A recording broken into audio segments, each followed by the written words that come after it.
उत्तरांचल को बर्बाद करके उत्तर प्रदेश, बिहार, बंगाल बच लेंगे क्या?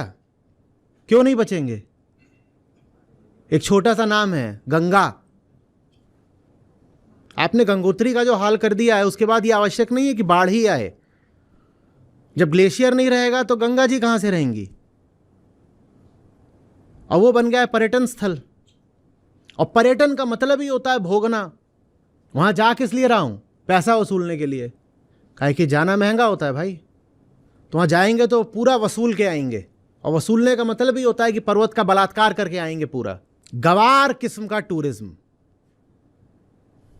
चिप्स के पैकेट, बिस्लरी की बोतलें।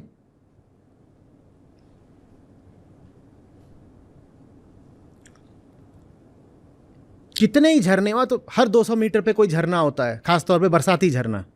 वैसे सूख जाता है, बरसात में बहता है। अब देखिएगा गौर से, वो कितने ही झरने हैं जो सिर्फ प्लास्टिक के कारण अवरुद्ध हो गए, वो बह ही नहीं सकते। अब प्लास्टिक ने उनको रोक लिया है। और रुकता जाता है पानी, रुकता था, ऊपर से तो आ ही रहा है, बर्फ पिघल रही है। वो रुकेगा रुकेगा, फिर क्या करेगा? फिर तोड़फोड़ मचाएगा। या फिर जहां रुक रहा है वहां की चट्टान को वो घोल देगा। और जब घोल देगा तो क्या होगा? सब कुछ नीचे आ जाएगा। तीर्थ यात्रा के लिए हेलीकॉप्टर हैं और पूरे रोपवे बना दिए गए हैं। उड़न खटोले पर बैठ करके वहां जाओगे महादेव के पास, उनके सर के ऊपर से उड़ के आओगे।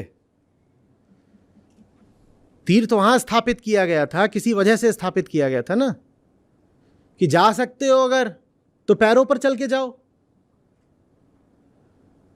तो पहली हमने बेईमानी यह करी कि घोड़े और खच्चर लगा दिए। उसके बारे में मैंने बोला है कि भाई घोड़ों को क्यों तीर्थ यात्रा करा रहे हो? उनकी जान काहे लिए ले रहे हो? उन्होंने कब कहा है? वो तो पशुपति के वैसे ही प्रिय हैं सारे पशु।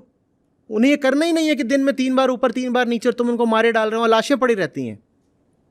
ये कुल मिलाकर के वही है द एनआरआई ड्रीम। मेरा तीर्थ है ना, तो बिल्कुल 5 स्टार तीर्थ होना चाहिए।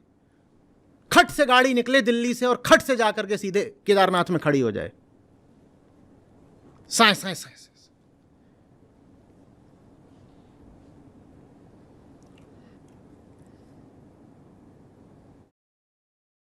वहां तो भी आवश्यकता यह है कि जो रिलीजियस टूरिज्म भी होता है उसको भी रेगुलेट किया जाए।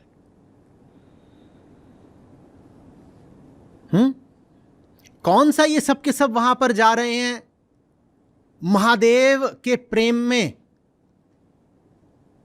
ज्यादातर लोगों को तो शिवत्व का कुछ पता भी नहीं है। ये तो वहां पर जाते हैं एक बॉक्स को टिक करने कि हाँ भाई तीर्थ भी कर लिया, तीर्थ भी कर लिया। अब उसकी फोटो लेंगे, फेसबुक पर लगाएंगे और शेखी बघारेंगे कि मैं तो होके आया हूं अभी अभी बद्री केदार। जिनकी जिंदगी में शिव कहीं नहीं है, वो पहाड़ पर चल के शिव को पा जाएंगे क्या? उन्हें शिव से कोई प्रेम भी है? खच्चर घोड़े पर अत्याचार करके तुम वहां तक जाते हो, यह पशुपति के प्रेम का प्रतीक है? पशुओं पर अत्याचार। ये तो जो 4 धाम टूरिज्म है, ये तो रेगुलेट होना चाहिए। 4-4 महीने की वेटिंग लगनी चाहिए, ताकि वही लोग जाएं जो सचमुच गंभीर हों।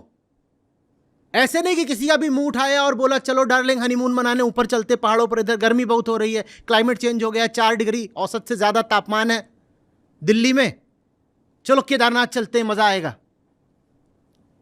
और केदारनाथ के रास्ते में और भी सब चीजें हैं, उनके भी मजे लेते हुए चलेंगे। पहले ऋषिकेश रुकेंगे, फिर आगे कानाताल है उसमें रुकेंगे, केदारनाथ के पास चोपटा है वहां मजे मारेंगे। चलो डार्लिंग।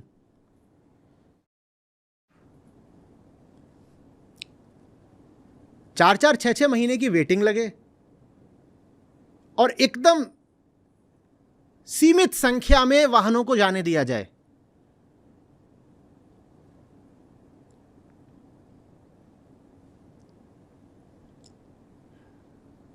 एक से एक बड़े मांसाहारी, अत्याचारी, भ्रष्टाचारी ये वहां चढ़े जा रहे हैं पर्वत पर।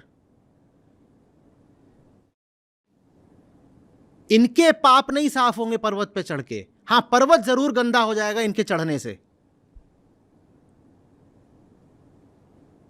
ये मत करो कि सड़क इतनी चौड़ी कर दी है कि जमाने भर की गाड़ियां पर्वत पे चढ़ जाएं।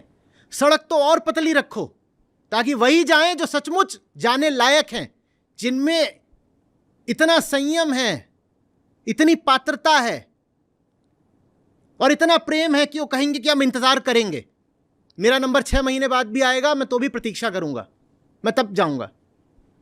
ऐसे थोड़ी कि गुड़गांव के रईस हैं और उठाई अपनी फॉर्च्यूनर और चढ़ गए झट से वहां पर और बहुत खुश हुए कि वाह रोड अब कितनी चौड़ी हो गई है, मजा आ रहा है, बीच बीच में चिकन टिक्का भी मिल रहा है।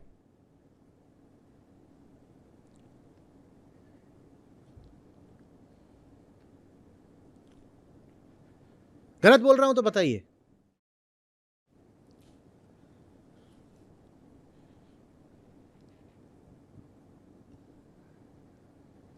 पहाड़ों पर प्रदूषण का सबसे बड़ा कारण कौन लोग हैं? क्या स्थानीय निवासी? क्या स्थानीय निवासी पहाड़ों को गंदा करते हैं? नहीं, स्थानीयों में तो फिर भी पर्वत के प्रति कुछ प्रेम होता है। पर्वतों को बर्बाद तो ये पर्यटक करते हैं, और इन्हीं पर्यटकों को आप और ज्यादा वहां बुला रहे हो। काहे के लिए भाई? कहेंगे अर्थव्यवस्था के लिए, पहाड़ों के लोगों को भी तो पैसा मिलना चाहिए। तो एक काम कर लो, पहाड़ों के लोगों को सब्सिडाइज कर दो, वो कहीं बेहतर है। उन्हें 100 तरह की सब्सिडीज दे दो। अगर आप यही चाहते हो कि पहाड़ के लोगों के हाथ में कुछ पैसा आए, तो उसके लिए पहाड़ को क्यों बर्बाद कर रहे हो?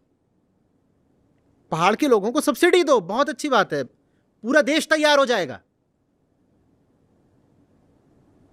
भाई पूरा देश जो टैक्स भरता है उसका आधे से ज्यादा तो तुम खा जाते हो अपने भ्रष्टाचार में। ठीक, हमारा आपका जो टैक्स जाता है, आपको क्या लग रहा है वो विकास के कार्यों पर खर्च होता है? हमारा आपका टैक्स तो यही खा जाते हैं सब नेता और ब्यूरोक्रेट्स। तुम्हें पहाड़ों की इतनी चिंता है तो जो हम टैक्स देते हैं उसी टैक्स का इस्तेमाल करके पहाड़ के लोगों को सब्सिडीज दे दो, उनकी जिंदगी बेहतर हो जाएगी आर्थिक रूप से भी।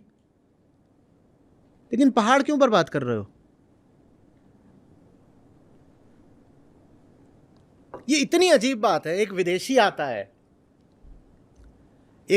आता है जब हमारे पर्वतों पर, तो वो विदेश में मांसाहार करता होगा, भारत आकर के कहता है नहीं, मांसाहार छोड़ दो, मैं पशु क्रूरता के उत्पाद माने दूध पनीर वगैरह भी नहीं छूऊंगा।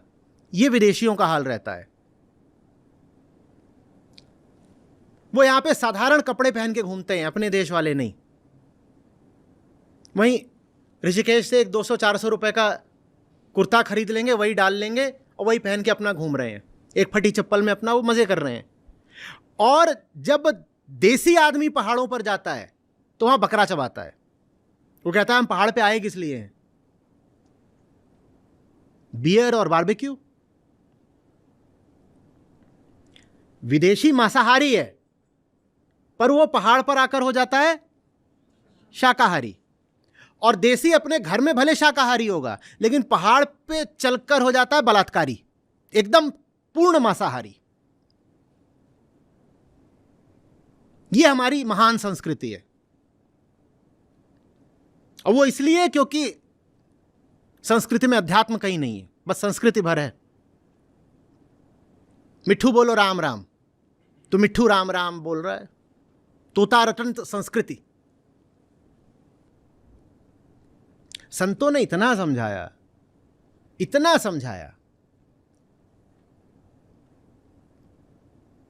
कि असली तीर्थ है आत्मस्नान, और आत्मस्नान अगर नहीं हो रहा है तो तुम गंदे ही रह जाओगे। मीन सदा जल में रहे, धोवे बास न जाए। तुम कितना गंगा स्नान कर लो, भीतरी गंदगी नहीं हट रही तो नहीं हट रही। अभी हमारी हालत यह है कि भीतरी गंदगी हम और बढ़ा रहे हैं धर्म के नाम पर।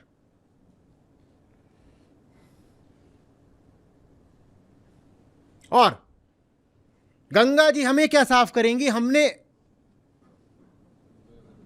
गंगा को गंदा कर दिया। और समझाने वाले कह गए क्यों पानी में मलमल नहाए, मन की मैल छुटारे प्राणी।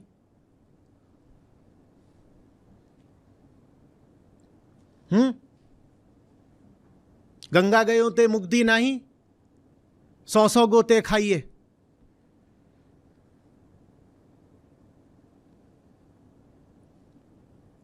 लेकिन जब मन की मैल बचा के रखनी होती है तो फिर हम गंगा को भी मैला कर देते हैं।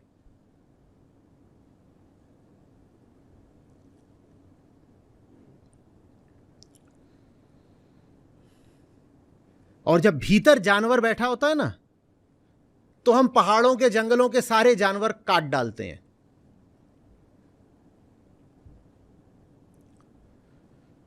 जब हम भीतर के पशु से मुक्त नहीं होते तो हम बाहर वाले जितने पशु होते हैं उनके साथ बड़ा अत्याचार करते हैं।